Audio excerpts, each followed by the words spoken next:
Karibu sana ndani ya Darajani 155, podcast yako ya kwanza Chelsea kwa lugha adhimu sana ya Kiswahili. Na leo ni siku nyingine tunakutana na mashabiki wa Chelsea kuweza kujadili timu yetu mara baada ya kupata ushindi mkubwa sana kwetu, kwa sababu tumetoka kupoteza karibu mechi 2 mfululizo za ligi kuu. Sasa tumerejea kwenye ushindi, hasa mara baada ya kutoka kwenye UEFA kupata ushindi, na leo tena tunapata ushindi dhidi ya Liverpool mnamo dakika ya 95 tunapata goli letu la ushindi, goli lilikifungwa na Estevao William, ambaye goli lake linamfanya kufunga goli lake la kwanza ndani ya Chelsea, kufunga goli lake la kwanza ndani ya bara la Ulaya, kufunga goli la kwanza ndani ya Uingereza, kufunga goli lake la kwanza ndani ya Darajani, lakini pia kufunga goli lake la kwanza kama bingwa wa dunia, kwa sababu kwa sasa hivi ana baji ya ubingwa wa dunia, na anafunga goli muhimu ambalo linatupatia ni ushindi muhimu ambao unaturudisha katika reli na kutufanya tusiwe chini ya manyumbu. Ni taarifa nzuri sana kwetu mashabiki wa Chelsea, kwa sababu kukaa chini ya manyumbu yani ingekuwa ni masikitiko makubwa sana, lakini yote heri, yote mema, tumepata ni ushindi huo. Goli la kwanza likifungwa na Moises Caicedo, ambaye alifunga goli takriban hadi 25 kutoka kwenye box. Ni goli la shuti nambari, wakaja kufunga goli la papatatu, yote mema, lakini hatimaye Estevao William anaingia na kutokea bench, akichukua nafasi ya Pedro Neto na kufunga goli la ushindi ambalo linatufanya sasa tufikishe alama 11 katika ligi kuu Uingereza ndani ya michezo 7 mpaka sasa. Nipo na wachambuzi ambao kwa pamoja tunaenda kuchambua kile ambacho kimeonekana katika dakika zote 90 na kikosi, namna ambavyo tulikitazama, mabadiliko ni yalivyofanya, namna Benet Badiashile ni alivyowaka, Joshua Chempong na wengine. Kwa pamoja tunaenda kuwasikiliza wachambuzi, kwa sababu wao ndio mafundi, wao ndio wenye madini mengi. Sisi tunabaki tu kama mashabiki kupigiza na kelele na kutabiana sana mabanda umiza. Karibu sana. Na nianze moja kwa moja na Amani Mustafa. Dakika 90 nilizionaje? Chelsea tulicheza vipi? Kipi nilichokiona? Kipi ambacho kilikuvutia? Karibu. Asante sana Mr. Darajani. Kwanza niseme tu kabla sijaanza bwana, sauti yangu mtaniwia radhi kidogo, kwa sababu kushangilia ile goli ndani ya dakika ya 96 haikuwa mchezo. So kwenye mechi ya leo bwana, kwanza nilipata na surprise mapema kabisa baada ya kuona kuwa Enzo Maresca leo ameamua kumtumia Malo Gusto badala James kwenye kiungo. Na hii alikuwa anafanya msimu uliopita, lakini msimu uliopita tulikuwa tunaona anamtumia sana Gusto kutoka kwenye beki ya pembeni mpaka kusogea kwenye namba 10 position, ambayo pia leo alifanya hivyo, akawa Gusto anacheza na Enzo Fernandez. Kwa kiujumla nilipata surprise ya kwanza kabisa hapo, lakini pia nikianza kuanalyze performance ya timu, kwanza kwa leo timu ilikuwa na morali kubwa licha ya kupoteza game kadhaa zilizopita, lakini kwenye kushinda kwenye game ya Benfica nadhani imetuongezea kitu mpaka leo kutufanya tumecheza mpira mzuri sana. Angalia wachezaji ambao tulikuwa tuna doubt leo, mchezaji kama Benoit Badiashile, tunaona kipindi cha kwanza alivyocheza mpaka ule muda ambao anatoka, Badiashile alikuwa na utulivu sana, alikuwa anapiga pasi nzuri ambazo zilikuwa zinatusaidia kukabiliana na Liverpool, lakini pia alikuwa na poza sana tempo ya mchezo ambayo ilikuwa inasaidia kwa Liverpool kuweza kumanage ile pressing yao, kwa sababu wale jamaa walikuwa wanatafuta namna fulani ya kupress, lakini uwepo wa Badman pale nyuma kulikuwa kunafanya anaopoza mpira na tulikuwa tunajipanga vizuri kwenye mistari yote. Ukiangalia kwenye sehemu ambayo mpira anapitisha, alikuwa anajaribu kupitisha kwenye sehemu zote za uwanja, kwa maana ya pembeni, diagonal pass, lakini pia alikuwa anapiga pasi ambazo zinaweza zika break line ya kiungo cha Liverpool. Na tulikuwa tunaona Joao Pedro alikuwa anashuka chini kuweza kudrop, kupokea mipira na kuweza kuishusha kwa Alejandro Garnacho.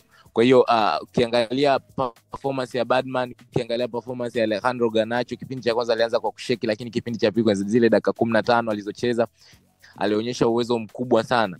Lakini kilichokuwa tu kinatukost ilikuwa ni umakini muda mwingine wa wachezaji kupiga pasi, aina ya wachezaji kama kina Malo Gusto wanapokuwa kwenye zile phase za mwisho, kwa sababu walikuwa wanaungana juu kwenye ule mstari wa wachezaji wanne, akiwa yeye, Enzo Fernandez, Pedro Neto pamoja na Jamie Gittens, Alejandro Garnacho, mbele anakuwa Joao Pedro. alikuwa anakosa umakini wa kupiga pasi, na pale sasa ndio tulikuwa tunapata changamoto mojawapo ya kuweza kutengeneza nafasi na pengine kuweza kuzitumia.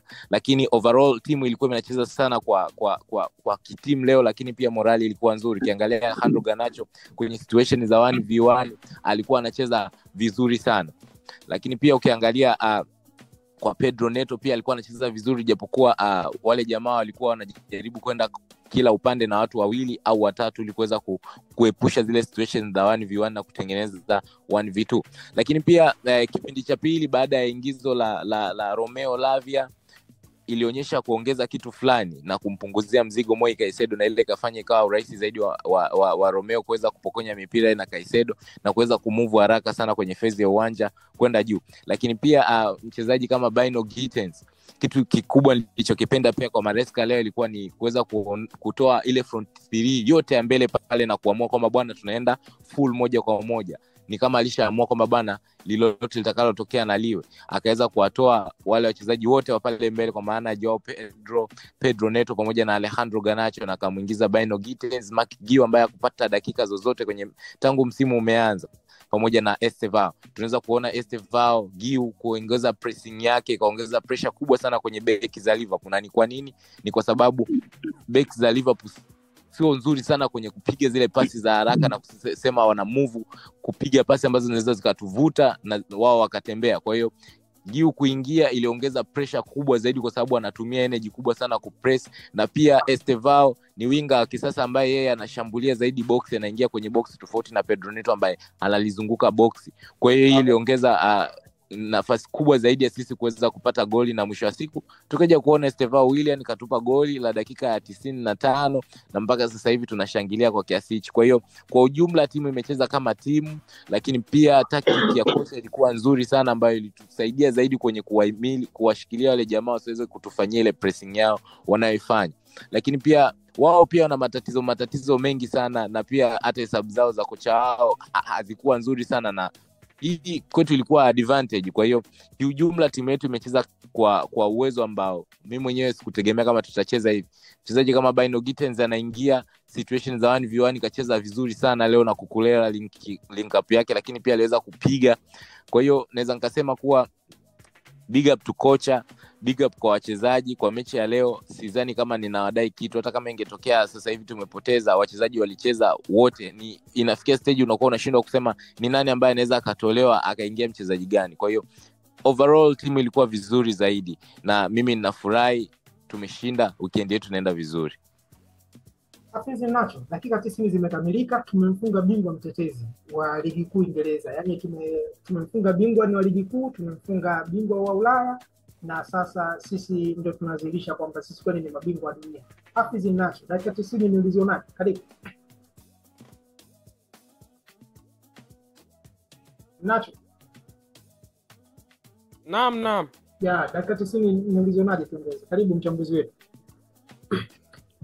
Nafikiri Enzo Maresca leo amejitahidi kufanya homework yake vizuri, na moja ya vitu ambavyo mimi nimekuwa nikivilalamikia sana leo Maresca ni kama amesikia kilio changu, intensity ya timu, yani sharpness, pamoja na the way ambavyo timu yetu inabidi ifanye maamuzi ya haraka kwenye phase zote, kuanzia tunapoanzisha mashambulizi yetu kuanzia golini mpaka kwenye final third ya mpinzani.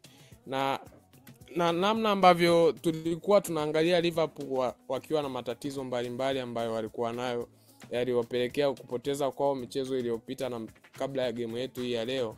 Nafikiri Maresca ameangalia ni kitu gani huwa kinawasumbua Liverpool. Kwa mimi ambavyo niliangalia Liverpool kwa mechi ambazo zilipita, kwa sababu nilikuwa natarajia tutakuwa na mchezo nao, nafikiri Maresca ameangalia the way ambavyo eneo la midfield la Liverpool linatikisika, na kwa mimi ambavyo huwa naamini kwamba timu yoyote ambayo inakosa midfield ambayo imetulia na inafanya kazi kwa uzuri, hususan eneo la number 6, nafikiri timu hiyo inakuwa haina ule ubora wa kusema itapata quality ya mechi nzuri pindi ambapo inakutana na timu ambazo zinaamua kukupa games. Na nafikiri hayo majibu leo tumeona the way ambavyo yamepatikana kwa Arne Slot kutoka kwa Enzo Maresca, sababu ukizingatia goli ambalo Moise Caicedo amelifunga, Liverpool walijaribu kupiga mashuti ya mtindo ule, McAllister alijaribu likawa blocked na Caicedo, nafikiri yeye mwenyewe hata Gravenberch naye alijaribu, kuna muda akashindwa kufunga. Sababu gani?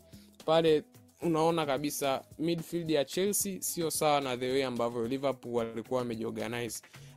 Angalia the way ambavyo McAllister, Gravenberch, angalia na the way ambavyo walikuwa Dominic Szoboszlai, eneo ambalo alikuwepo kipindi ambacho Caicedo anajiseti, anasogeza mpira mara ya kwanza, ya pili Van Dijk anasita na mpaka amechagua pa kupiga kabisa.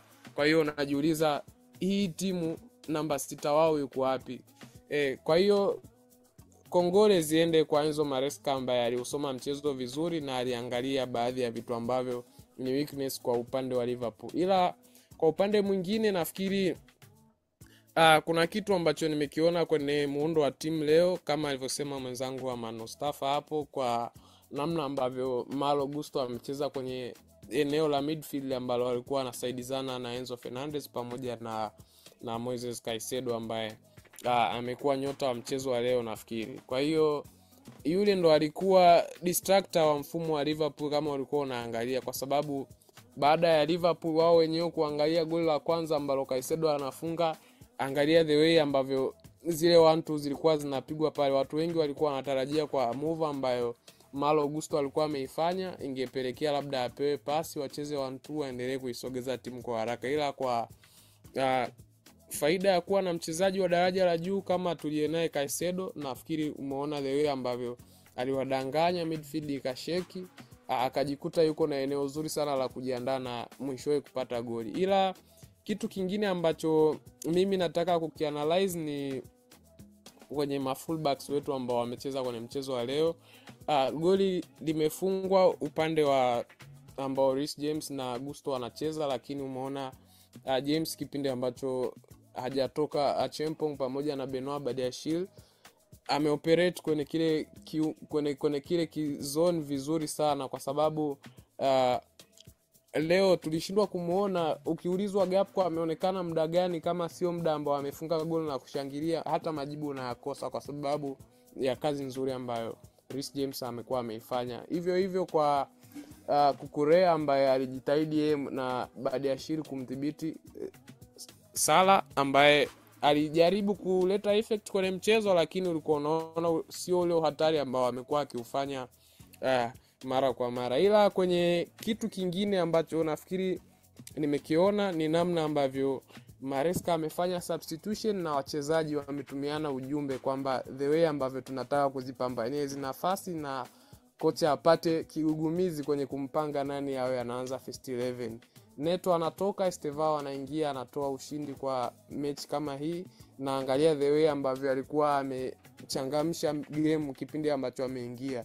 Angalia utulivu ambao Alejandro Garnacho ameutoa kwenye mchezo wa leo. Then Gittens ambaye ameonekana hakuwa na good performance, amerudi analeta kitu ambacho unakiona kabisa yes, na yeye kaamua kutulia aanze kucheza mpira. Kwa hiyo taratibu eneo la wingi ya kushoto unaona wameingia watu wote ni wapya, lakini wanatumiana message kwamba mimi ndio natamani sasa kuipata hii namba nianze kucheza kama mchezaji wa chaguo la kwanza, kama ambavyo wengine wamesili nafasi zao, kwa maana ya kina Caicedo, Enzo pamoja na wachezaji kama Cole Palmer ambao huwa wanakuwa na uhakika wa kuanza pindi ambapo timu inakuwa imekaa kwenye nafasi nzuri. Ila jambo la mwisho ambalo mimi nimelizingatia kwenye mchezo wa leo ni namna ambavyo distribution ya Robert Sanchez inavyoendelea kuboreka kwenye mpira wake. Angalia the way alivyo, kuna goli tu Garnacho alishindwa kutupa mapema, alipewa pasi nzuri sana na Robert Sanchez, haikuwa offside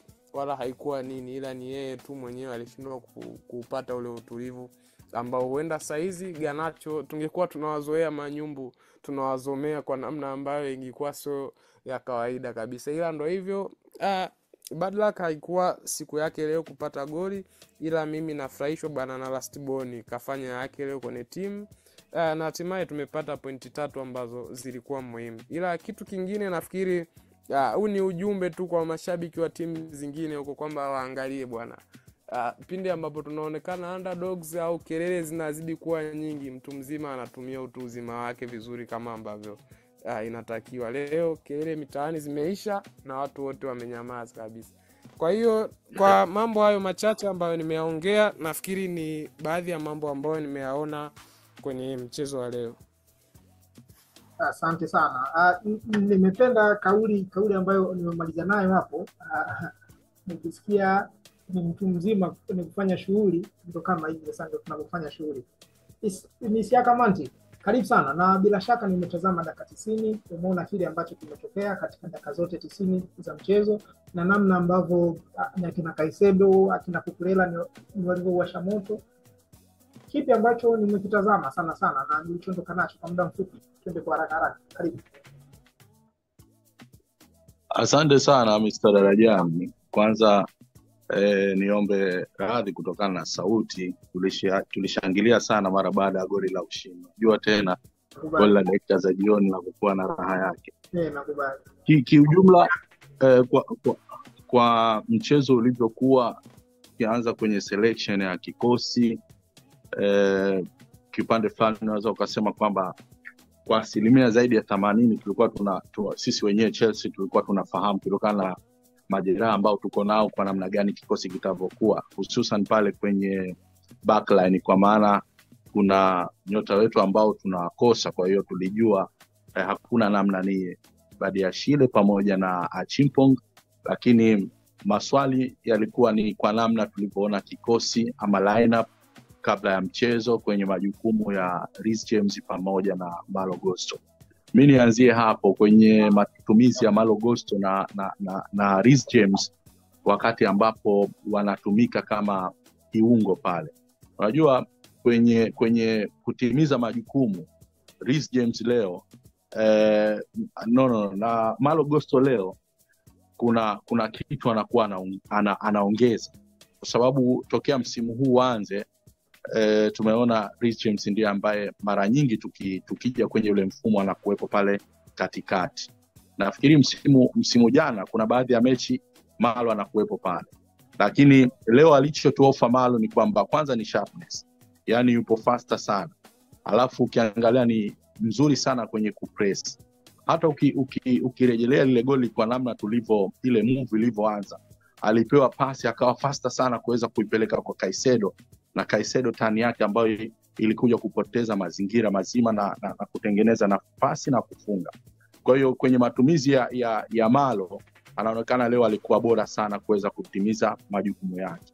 Na hata mwalimu unakuta kwamba licha ya kwamba kulikuja na zile injury kwa Maresca ambaye tumemzoea sometime anaweza akafanya mabadiliko ya surprise, lakini leo naona wakati ambapo hata anafanya mabadiliko alikuwa anafanya mabadiliko ambayo alikuwa sisi wenyewe tulikuwa tunategemea, ingawa hatukufikiria kwa mimi binafsi kufikiria kwamba labda angefanya mfululizo mabadiliko, kwa maana kuatoa ule utatu wa juu, kwa maana Joao, Garnacho na Neto, na kuingiza Gui, Kittens pamoja na Estavao, lakini amefanya hivyo mwalimu kama ameriski, lakini amefanikiwa. Kwa hiyo kwenye selection ya kikosi mwalimu alikuwa yuko vizuri sana, lakini kwenye performance leo ukiambiwa umtaji labda nyota wa mchezo unaweza ukapata shida sana, kutokana kwamba kila mmoja leo alikuwa yupo vizuri kwenye majukumu yake.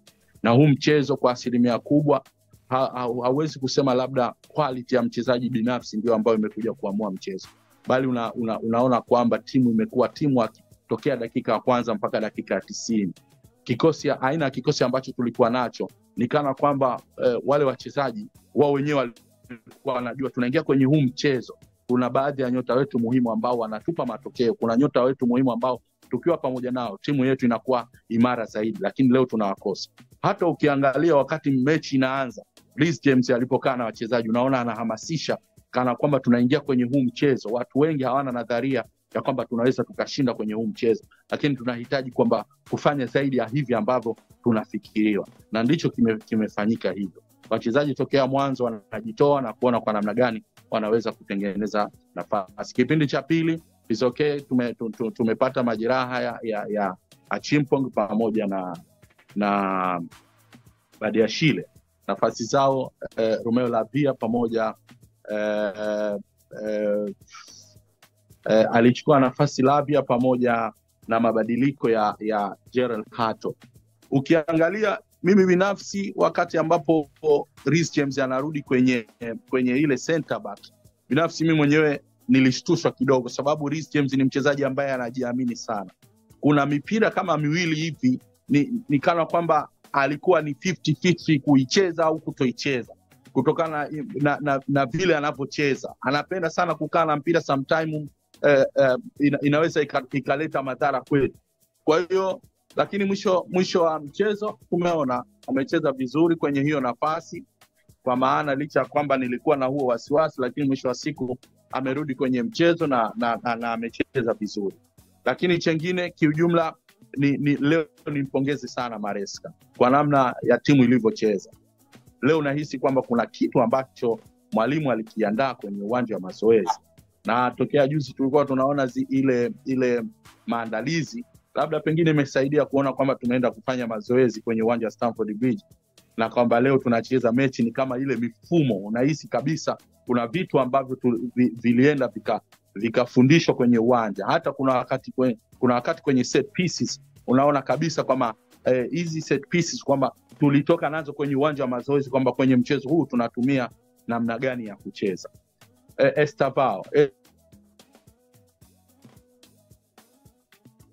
Estavao ameonyesha kuwa bora zaidi. Wangu naona kwamba mwalimu kumuingiza kipindi cha pili kwa sasa hivi ni vizuri zaidi mbele ya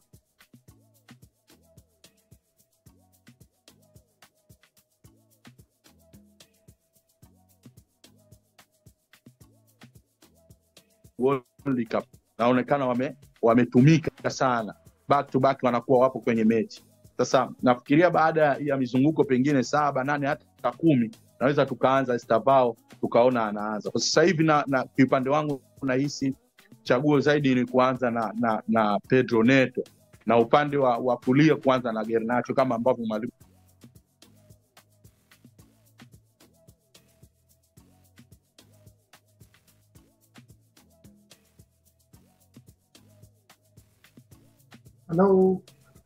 naona tutakuwa kuna changamoto ya mtandao nafikiri. Manti. Okay. Nacho, karibu.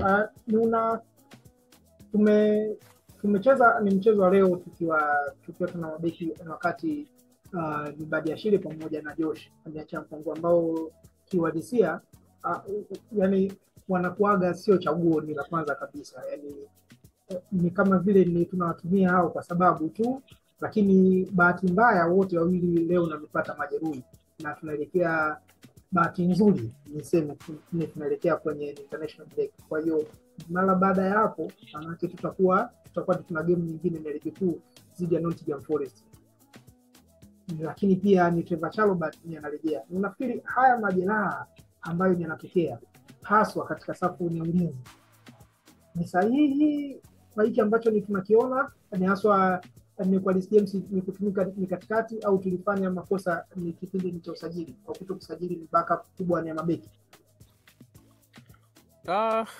Nafikiri ukiangalia the way ambavyo kikosi kipo na mabeki wakati ambao wapo, ukihesabu kuna Tosin, una Trevor Chalobah, una Wesley Fofana, una Yorel Hato ambaye ameingia na uwezo wa cooperate kwenye ile eneo, bado na Benoit Badiashile ambaye hivyo Levi Colwill kaumia, lakini hao wengine wote walikuwa wana uwezo wa cooperate. Sasa nafikiri mtu ambaye alitoka pale na alikuwa ni mtu ambaye ni muhimu sana alikuwa ni Levi Colwill peke yake. Kwa hiyo coach alihitaji beki ambaye ni wa viwango vya juu zaidi ya ambao hapo, lakini baadaye huenda ikaonekana kama hao na wenyewe wanawezekana wakawa wanaendelea kugain confidence kwa namna ambavyo wanacheza. Ukimwangalia Tosin kuna namna ameimarika, Trevor Chalobah kuna namna ameimarika, na hata Benoit Badiashile nafikiri tumemwangalia kwenye mechi dhidi ya Benfica kwa dakika ambazo alicheza,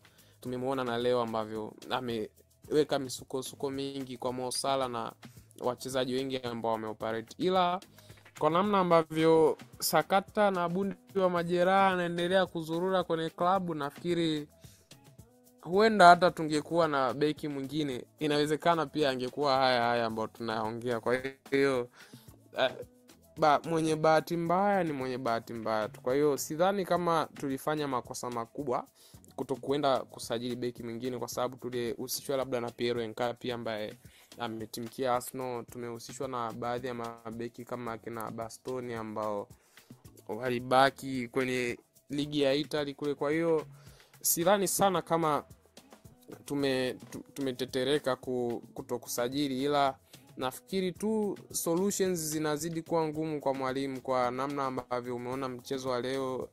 Hakuwa na jinsi zaidi ya kumweka Rich James pale katikati, na baadaye unaona kabisa akaumia na Champong, akaamua tu kumuinua na Yorel Hato. Kwa hiyo kwa na option ya mabeki wawili wakati kama mambo yatakuwa si mazuri kama ambavyo yapo saizi, kama Badiashile atakuwa ameumia injury ambayo itamweka nje muda mrefu, labda Champong na yeye akakaa nje muda mrefu. Kwa hiyo tunaporejea automatically Trevor Chalobah pamoja na Yorel Hato ndo watu ambao watakuwa na uwezo wa cooperate kwenye lile eneo. Ila nafikiri kitu ambacho Maresca leo alikigundua, na ndo maana kazi haikuwa kubwa kwa mabeki wetu wakati, ni namna ambavyo unalisile eneo la kiungo kwenye mchezo wowote ule. Kwa hiyo the way ambavyo Maresca aliweka kiungo chake leo na kuongeza mtu mwingine wanyongeza kuisaidia timu kwa maana ya Malo Gusto, nafikiri ilisaidia. Ulimuona hata the way ambavyo Champong anamdhibiti na Alexander Isak ambaye alikuwa ndo namba 9 wa Liverpool. Kwa hiyo kama Romeo Lavia ataendelea kuwa fit, akapartner na Moises Caicedo na Enzo akaendelea kuwa fit, watatusaidia kwa hiki kipindi ambacho ni kipindi, mimi naamini ni kipindi cha mpito, na tutarudi pale ambapo tunatakiwa kurudi. Ila kama litatazamwa kwa jicho jingine, ni vyema pia kuleta beki mwingine wakati ambaye atakuja kumchallenge hata yule Levi Colwill ambaye hatujui kama akirudi ataendelea pale alipoishia au ataanza moja, kwa sababu hata yeye kabla ya kufikia hapo alipo alikuwa ni beki wa kariba ya kati tu, ila amegain momentum kuanzia ujio wa Enzo Maresca, na hatimaye mwisho amekuja kuwa moja ya mabeki ambao nitegemezi sana kwenye kikosi cha Chelsea. Amani Mustafa, kwa ufinyu ni wasafu ya ulinzi tuliokuwa nao, kuna haja ya kumrejesha ni Axel Disasi, na unafikiri lengo lake yani nafasi yake nitaweza kukava nili pengo tuliokuwa nalo, hasa kutokana na majeruhi wengi pamoja na kadi nyekundu ambazo zinatukabili mpaka sasa? Kimtazamo wa haraka kwa situation iliyopo mpaka hivi sasa ni jambo zuri kumrejesha, lakini kwa maslahi ya timu na namna ambavyo timu inatengenezwa na haitaki kuleta morali mbaya kwenye timu, si jambo jema sana kumrejesha. Lakini kiuhalisia mpaka sasa hivi tuna pengo kubwa sana nyuma kule. Ukiangalia mabeki wetu wengi sasa hivi ni in and out. Tuna Wesley Fofana ambaye ni in and out, atapatikana baada ya international break kwa sababu ya caution yake ile ilikuwa ni ya siku 12, lakini Tosin atakuwa amerudi. Lakini pia na imani Champong hatakuwa na injury kubwa sana, pia Benoit. Kwa hiyo kwa hichi kipindi nika kipindi fulani tu kampito ambacho tunakapitia, lakini pia sioni sana kama itakuwa ni faida sana kumrudisha Axel Disasi, kwa sababu ameshaondolewa kwenye project na ili kutokuleta mchanganyiko ule na kuigawa timu kwa namna moja ama nyingine, ni vema akaendelea kubaki hivyo hivyo, japokuwa kama akirudishwa atasaidia kwenye mechi kama hizo za League Cup kama Carabao, lakini pia sometimes kama zikitokea injury kama hizi. Lakini kwa aina ya mabeki ambao Enzo Maresca anawahitaji, sidhani kama itakuwa ni rahisi sana kwa Axel kuweza kujumuishwa kikosini. Labda kama itatokea injury kubwa zaidi ya kina Benoit Badiashile labda na Tosin au Champong, ndio pengine tunaweza tukaliona hilo linaweza likawa considered kwenye option ya mwisho. Lakini kwa hivi mimi naona tuko cool, na baada ya muda huu wa international break kwa mabeki wengine wanaorejea, Trevor ambaye alikuwa na kadi, Tosin anarejea, kocha alishasema, lakini pia Wesley Fofana, nadhani we are good to go. Pengine timu body iangalie dirisha la mwezi Januari, kwa sababu ni kosa ambao alilifanya dirisha kubwa kwa kutokusajili beki, especially pale unapompoteza beki wako bora kabisa. Wakati technically unahitaji kuwa na beki mwingine ambaye atamcover nafasi yake, na sio backup ndo aje kumcover. Ni inachukuaga muda sana mpaka ile backup kuja kugain ile momentum na kuweza kudeliver kama kile kitu alichokuwa anatoa beki wako mkubwa. Kwa hiyo nadhani walifanya hiyo mistake, na Maresca aliomba beki wakati, alitakiwa apewe beki wakati mwingine ambaye ana uwezo sawa au zaidi ya Levi Colwill, na pengine mpaka sasa hivi kwa namna moja ama nyingine tusingekuwa tuna struggle sana, kwa sababu ukiangalia hata uwezo wetu wa kufunga sasa hivi umepungua. Ni kwa sababu gani? Build up yetu sana ilikuwa inamtegemea Colwill. Colwill alikuwa anapiga pasi fulani ambazo unaweza ikapigwa pasi ikamkuta labda striker mbele, akatani akatoa pasi huku na huku, ikawa rahisi zaidi kufunga. Lakini build up yetu imekuwa ngumu kwa sababu backline yetu haiwezi kutengeneza, haiwezi kuanzisha build up kuanzia nyuma, kwa sababu kariba ya mabeki tulionao wengi sio pasa wazuri. Ukimtoa Badiashile, ukiangalia kule nyuma na Tosin, ukiwatoa wale, Trevor sio beki ambaye anaweza akasema akakupigia pasi 2-3 akafungua, sio.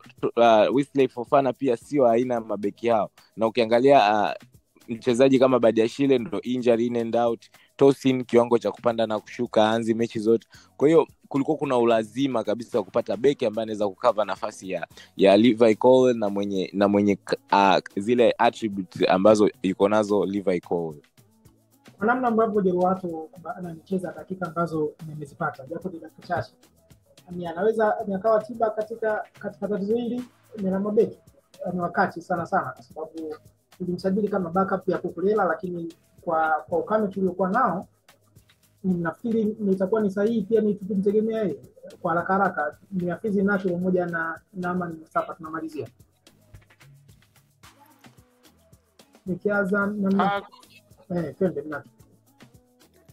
Kwa namna ambavyo hata wamecheza, nafikiri ni swala tu la kesi ni ile, yani kama ya mwenzake Gittens na wengine ambao wameingia. Ni beki ambaye tulishamuona ni mzuri, na kwa namna ambavyo anacheza passing game yake very comfortable. Kitu ambacho amekikosa just confidence, ambayo anahitaji kupewa maneno mawili matatu kutoka kwa Enzo Maresca ambacho ni kitu kitamsaidia sana.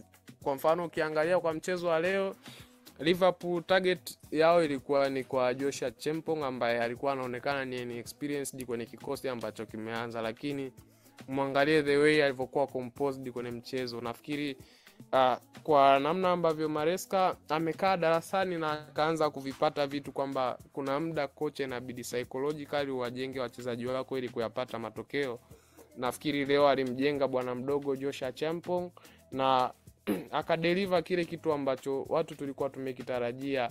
Nafikiri ni pasi almost moja tu ama mbili ambazo zilikuwa zinaonekana amezitoa zisizo kwa usahihi. Kwa hiyo ni kitu ambacho ni kizuri. Kwa the same inabidi afanye hivi kwa Jorel Hato ili kumsaidia mchezaji, sio tu kwa hiki kipindi ambacho tunakuwa tuna changamoto ya majeraha, bali kwa msaada wa timu pia ambao itatusaidia kwenye games ambazo zitaendelea kuwepo huko mbele. Kwa sababu ukiangalia the way ambavyo Levi Colwill anaoperate, ukiangalia the way ambavyo Marc Cucurella, mfano mzuri ni Cucurella ambaye unaashumu light akiumia kwa mfano leo, kesho tunamweka nani kwenye lile eneo, kwa sababu Hato ndo ameletwa kuwa kama tiba ya maeneo haya mawili, kwa maana ya backup ya Levi Colwill pamoja na Marc Cucurella. Kwa hiyo swala la confidence likiwa built ndani yake, nafikiri ana uwezo wa kuja kutupa vitu vingi sana, kwa sababu swala la kumuona kwamba mchezaji ni talented au ana attributes za kuwa kama fullback au beki wakati tayari tumeshaviona, na kuna muda unaona hata leo kuna baadhi ya moves alikuwa anazifanya, anajiposition sehemu nzuri. Kwa hiyo ni swala zuri kumwangalia the way anavyoadapt timu, ila nafikiri hapa kocha ana uwezo wa kuplay part kubwa sana kwenye kumsaidia huyo mchezaji. Sawa. Nyamani nawe kwa haraka tumebakia na dakika moja. Kwa haraka mimi naona ndio anaweza kuwa tiba, lakini tu kitu kikubwa zaidi ni kwamba Enzo Maresca awatengenezee confidence. Same tu kwa wachezaji wengine. Na atawatengenezea confidence kwa namna gani? Awape game, kwa sababu ni timu ambayo inatengenezwa bado na ina room kubwa ya improvement. Kwa hiyo hawaamini wachezaji kama alivyowaamini leo wachezaji wadogo kina Giu wote, awape nafasi pale inapostahili. Kwa sababu ni mwangalia kwenye mechi ya Benfica amecheza vizuri sana akiwa kama beki wa kati, ana uwezo wa kupiga pasi vizuri, anachohitaji tu ni confidence. Akishapata confidence tuna mtu sana pale. Kwa hiyo nadhani anaweza kabisa kucover, na ndio maana pia labda kwa namna moja ama nyingine nadhani mabosi waliona kwamba ngoja tuone kitakachotokea mpaka dirisha Januari, afu baada ya hapo ndio maybe inaweza kafikiriwa kuongeza beki mwingine wakati. Okay, sawa. Nilikuwa nina wachambuzi wetu Amani Mustafa, Isa Kamanzi pamoja na Hafiz Mnasha. Kwa pamoja mimi ni Mr. Rajani. Mchezo wetu unaofuata, kwanza tutakuwa tuna wiki 2 za kupisha timu za taifa ambazo zitakuwa zinacheza hapo katikati. Baada ya hapo tutarejea katika ligi kuu tarehe 18 mwezi wa 10 majira ya saa 8:30. Tutashuka uwanjani dhidi ya Nottingham Forest. Nikukumbushe pia kwamba leo Enzo Maresca ameonyeshwa kadi nyekundu mara baada ya kupata kadi 2 za njano. Kadi ya kwanza ni alipata wakati akiwa analalamika kwenye issue za madhambi. Kadi ya pili ya njano ni alipata wakati wa kushangilia. Kwa hiyo ataikosa mechi dhidi ya Nottingham Forest. Ni kadi nyekundu kwa mara nyingine tena, tunaweza kusema hivi kwa sababu tumekuwa tuna mfululizo sana na kupata kadi nyekundu katika mechi mfululizo mpaka sasa. Ulikuwa na mimi Mr. Darajani, hakikisha ni subscribe na kufollow podcast hii ya Darajani 1995, lakini unatufuatilia pia kwenye social media nyingine kama Instagram, Facebook pamoja na TikTok. Tunapatikana pia huko na kuna WhatsApp channel pia. Karibu sana huko na asante sana. Keep the blue flag flying high. KTBFFH. Asante sana.